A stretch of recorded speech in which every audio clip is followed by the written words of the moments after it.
Hello and welcome to the Poultry Network podcast. I'm Tom Woolman. And my name's Tom Willings. Hi, Back Tom. again. Yes. Well, you're back. You're more specifically, you're back off of a transatlantic flight, aren't you? I've been crammed in confinement for several hours overnight in the back of a Delta Airlines plane. No, not complaining. Sleeping pills help me get about 4 hours kip, so I'm on fine form. But in about another hour or two, I'm pretty sure I'm going to collapse. Well, you'll be well within your rights too by the time we get there. But if we could just keep on going for half an hour more, that would be greatly appreciated. We should stick to topic because we've got an important visitor today. Yes.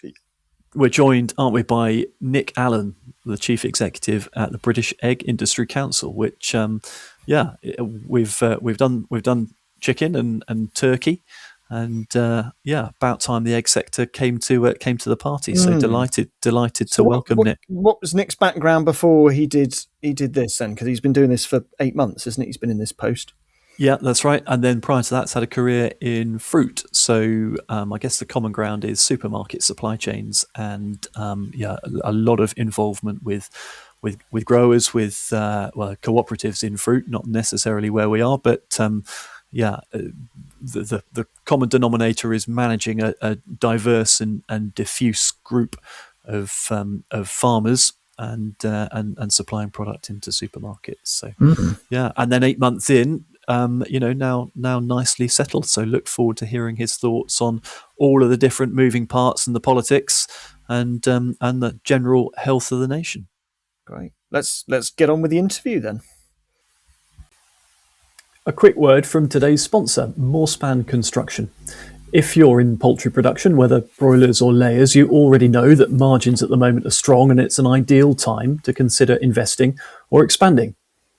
And for those thinking about poultry production either as a diversification from an existing farm business or an entirely new enterprise, Morespan have experience in supporting developments from conception to chicks or pullets placed. So if you're thinking about investing, a new build, expanding your site or giving an existing house a proper refurbishment, Morespan are the UK market leaders in modern poultry housing.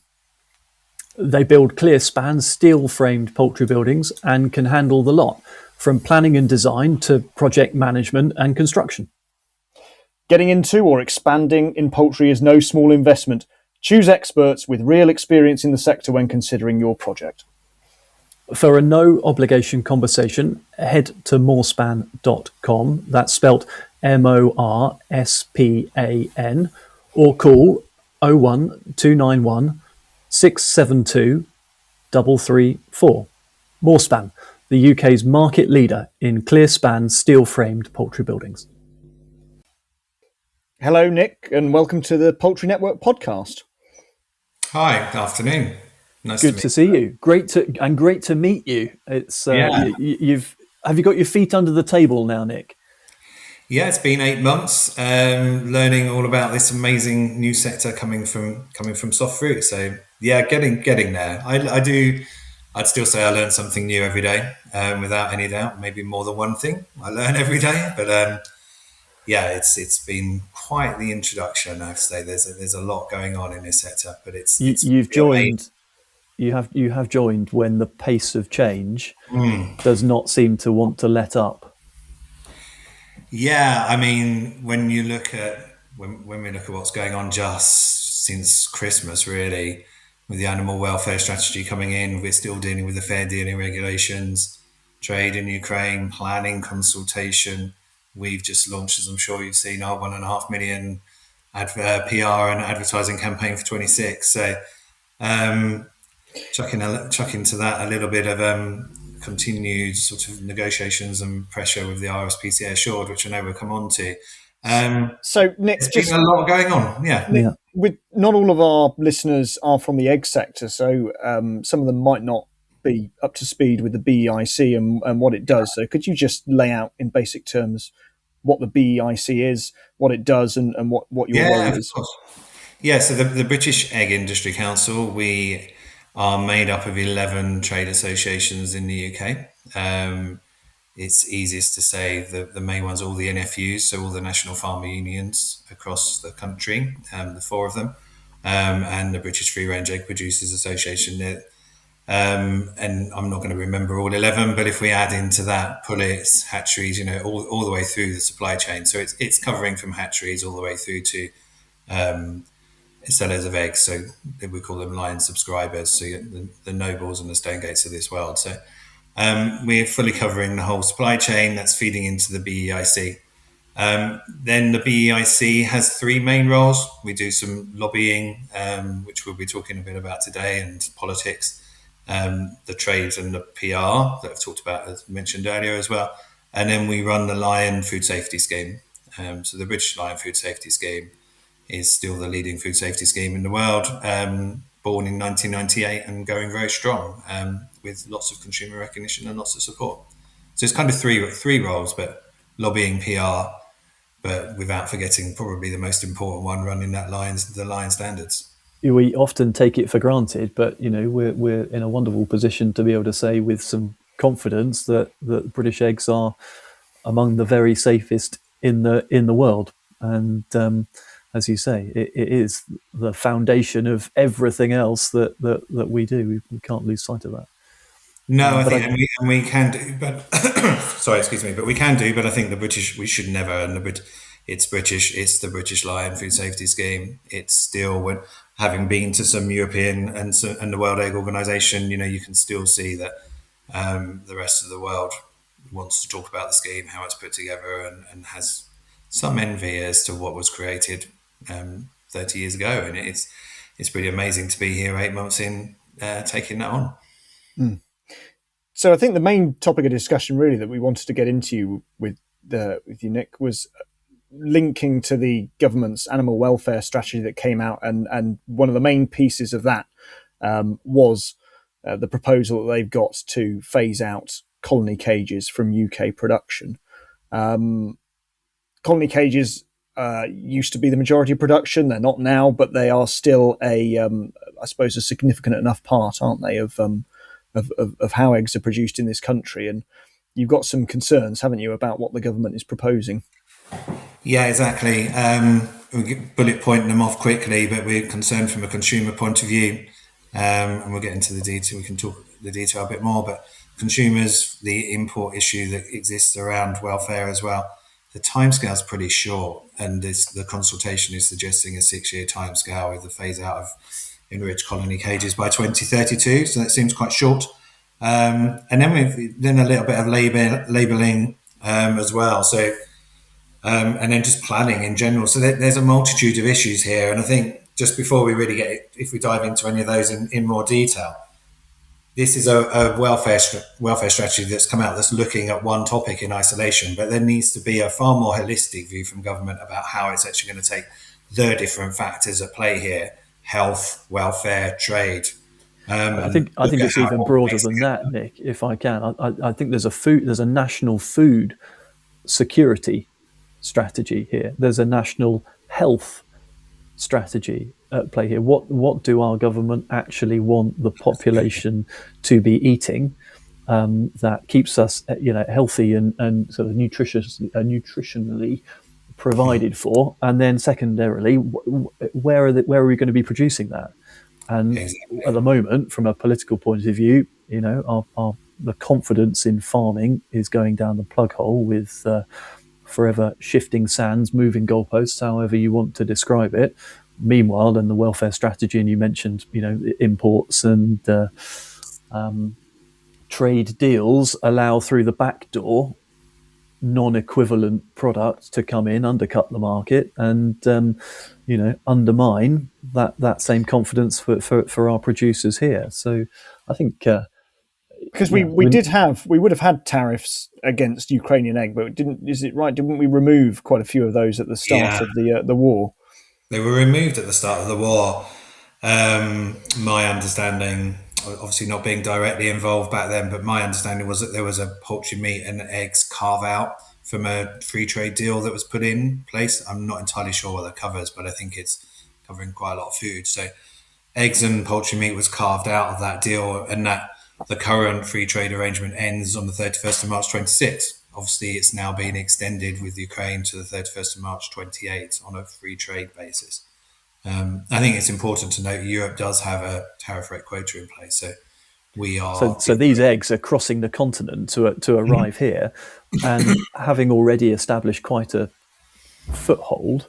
Another 2 years is, well, if they weren't established Yeah. already, they certainly will be 2 years down the line.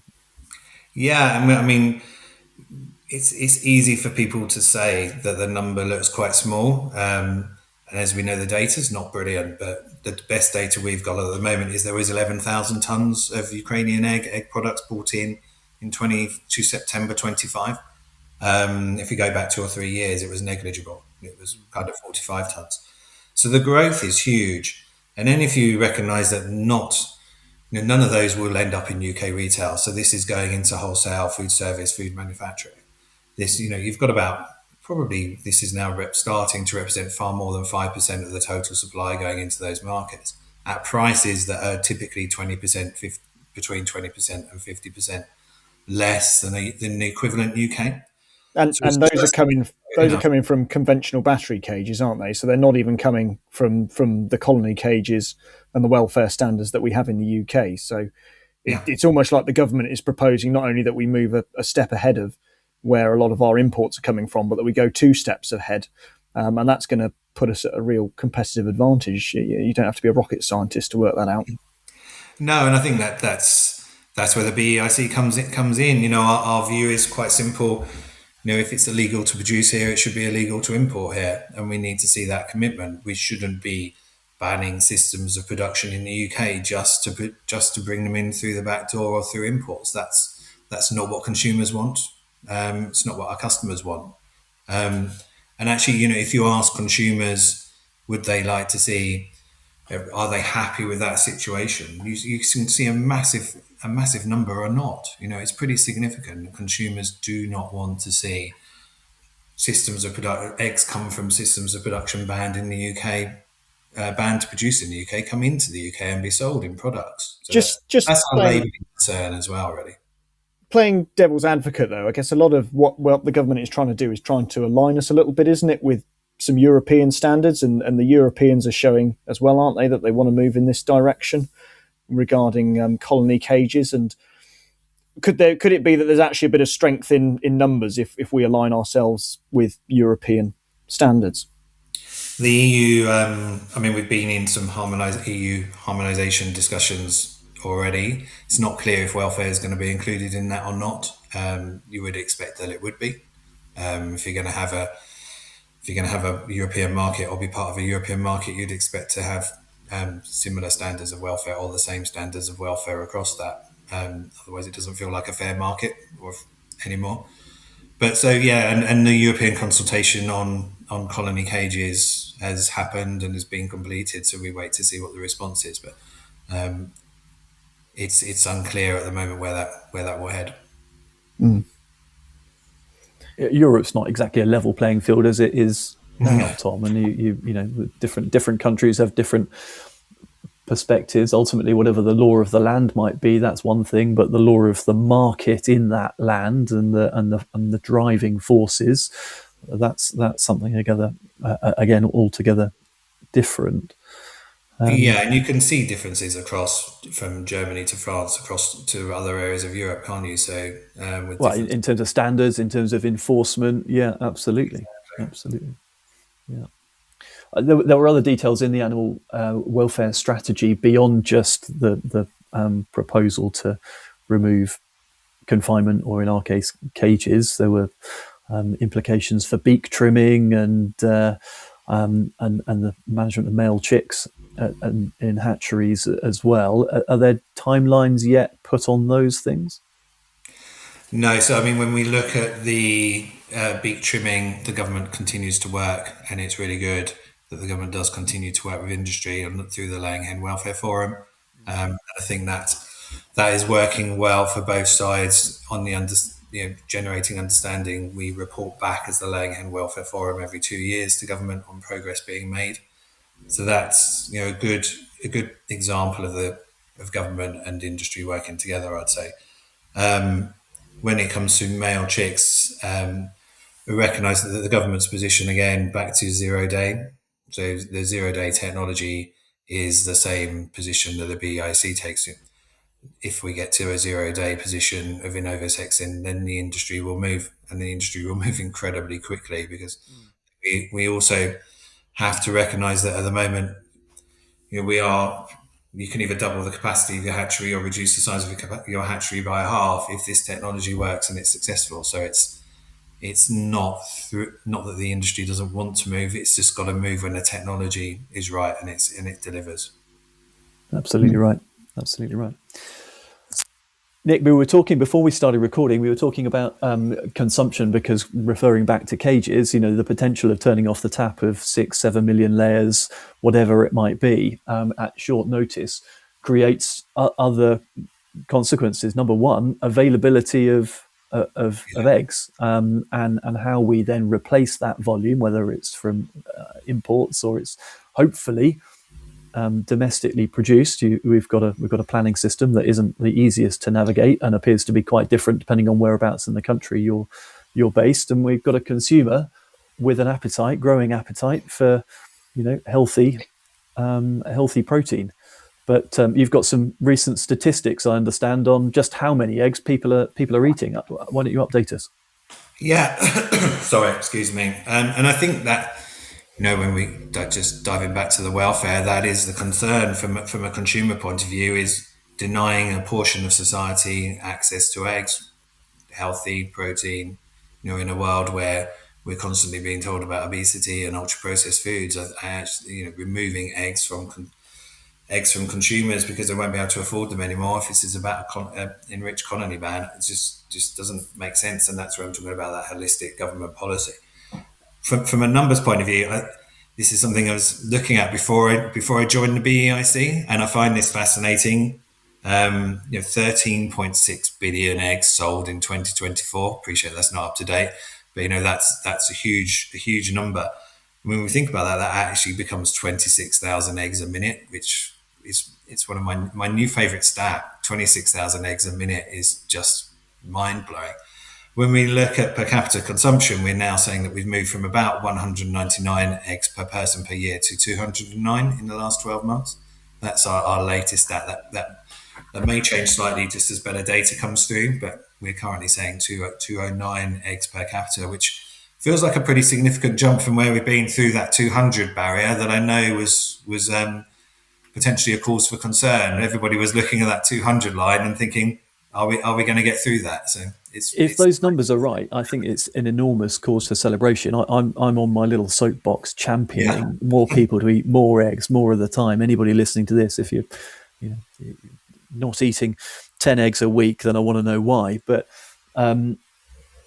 breaking through 200 feels like you've got through a glass ceiling that's been there for a long time. And I kind of cast my mind back to the meetings that I would have attended in the BEIC offices, thinking 193, 195, 197, and then a stall. Of course, there's been interruption in supply for a whole host of different reasons. Bird flu might be part of it, but definitely the loss of confidence at farmer level in 22, and then the bounce back in 23, 24. So there's probably a bit of work to do to clean that data. But just from 199 to 209, 5% uplift in a single year, I reckon that's once in 25 years that you've seen that. So that's a huge market.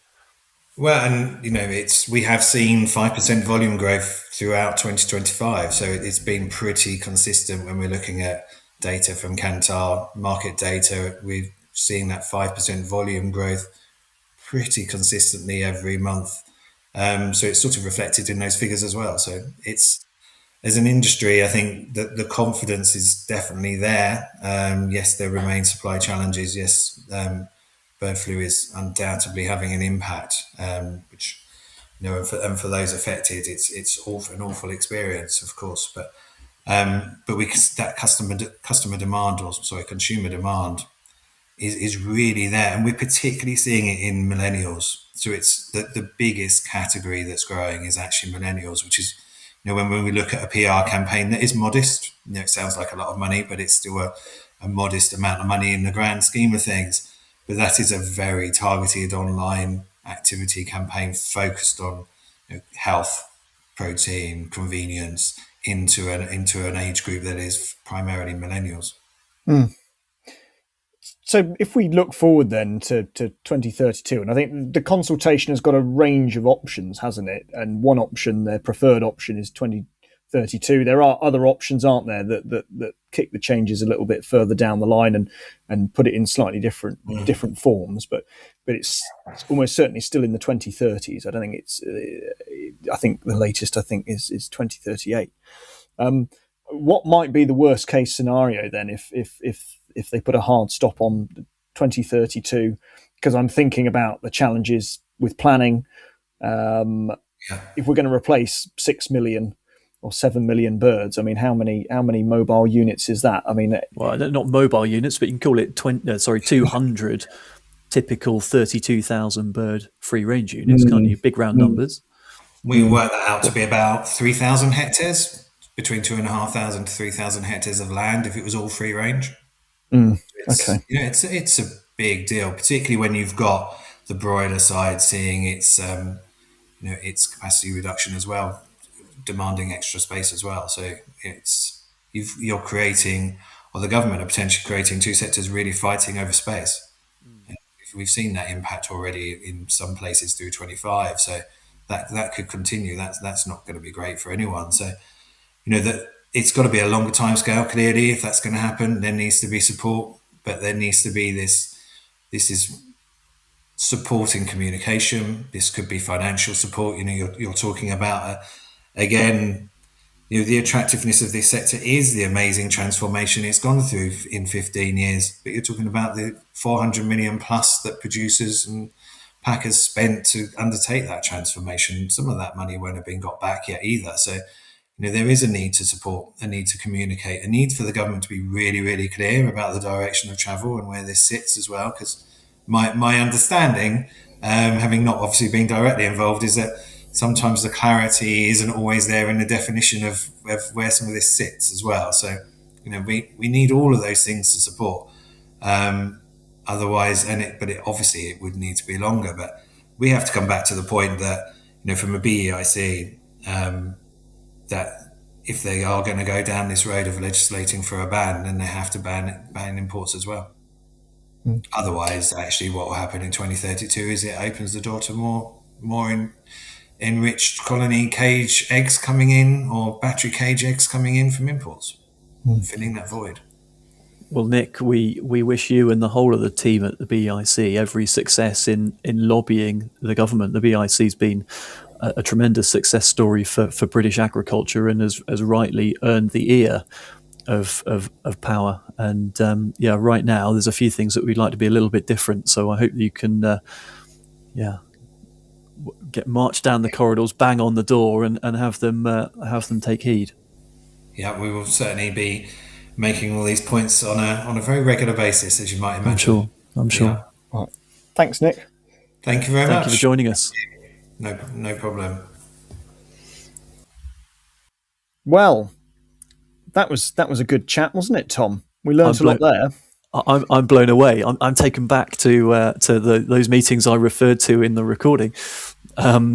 Sitting around all of the packers scratching heads as to why we do all of this work, with great brands and fantastic initiatives in marketing, and it doesn't translate into top line consumption. And every magazine you pick up, there's articles about the same thing, speculating as to just why it is. We just don't eat as many as eggs as our continental neighbours. And here's Nick coming on 8 months into the role, and he gets to break news that the likes of which no one else in the trade has seen for decades.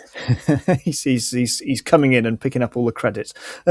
No, although in fairness to him, he pointed towards the millennials, didn't he? And I agree with him, because I think there's quite a seismic shift going on. It's been happening for a while in terms of consumers focus on health and choosing health over other factors when they're choosing food, and that's what chicken's benefiting from and has been benefiting from. And hopefully we are on an upward trajectory when it comes to consumption of both. Yeah, the warning signs are serious, though, aren't they? They are for both sides, which is that the rule book and the move towards higher welfare and I suppose kind of linked to that, the limitations or the difficulties of building the number of sites or the number of farms into the future, they have the potential to be a handbrake on demand if it translates into high pricing. And we've both in both sides of the poultry business or poultry industry, we've got a product that is on trend. It's great value, it's incredibly healthy, it's produced with a light relative footprint, and we're still looking at some pretty tough times ahead with changes. So I hope Nick and the equivalent on the meat sector are able to help us navigate some pretty choppy waters. Great. All right. Well, I'll see you next week then, Tom.